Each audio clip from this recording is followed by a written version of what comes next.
केंद्रीय गृहमंत्री अमित शहा यांचे पोटातले ओठावर आले असून भाजपला घटना बदलायची आहे असे त्यांच्या वक्तव्यावरून सिद्ध होत आहे। अशा व्यक्तीला गृहमंत्री पदावर राहण्याचा कोणताही अधिकार नाही। त्यांनी जनतेची माफी मागावी, अन्यथा त्यांची मंत्रिपदावरून हकालपट्टी करावी। या मागणीसाठी बहुजन समाज पार्टीच्या वतीने जिल्हाधिकारी कार्यालयासमोर 1 दिवसाचे धरणे आंदोलन करण्यात आले। बीजेपी सरकार मुर्दाबाद मुर्दाबाद मुर्दाबाद। बाबा साहब का अपमान नहीं सहेंगे, नहीं सहेंगे, नहीं सहेंगे। संविधान का अपमान नहीं सहेंगे, नहीं सहेंगे, नहीं सहेंगे। संविधान के सम्मान में बीएसपी मैदान में, संविधान के सम्मान में बीएसपी मैदान में, महापुरुषों के सम्मान में बीएसपी मैदान में, ओबीसी के सम्मान में बीएसपी मैदान में।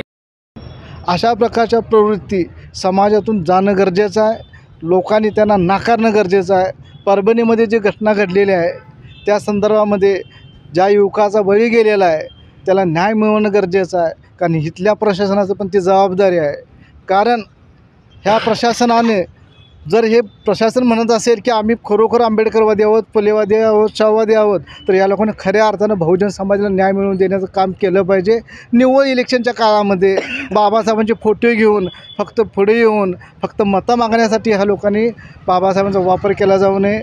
एवढंच बाबासाहेबांच्या नावाचा वापर न करता खऱ्या अर्थानं समतामूलक जी समाजरचना आहे, समाज परिवर्तनाची दिशा बहुजन समाज पार्टीने देशाला घालून दिलेली आहे, ते आपण पुढे नेणं गरजेचं आहे। या ठिकाणी मला एवढंच सांगायचं। दुसरी महत्त्वाची गोष्ट, गृहमंत्री अमित शहानी तात्काळ राजीनामा देणं गरजेचं आहे। संसदेमधले जेवढे विरोधी पक्ष असतील, जेवढे काय विरोधातले लोक असतील, ह्या लोकांनी तिथं आवाज उठवणं गरजेचं आहे आणि तिथंच आपल्याला न्याय मिळणार आहे। आपल्याला संसदेच्या बाहेर न्याय मिळू शकत नाही। बाबासाहेबांचं एक कोटेशन आहे, बाबासाहेब मरेपर्यंत म्हणायचे की आपणाला संसदरूपी सत्ता मंदिर ताब्यात घेणं गरजेचं आहे। बहुजन समाजानं संसदेमध्ये जाणं गरजेचं आहे, विधान भवनामध्ये जाणं गरजेचं आहे, लोकल बॉडीमध्ये जाणं गरजेचं आहे आणि तिथं आपले प्रश्न मांडणं गरजेचं आहे।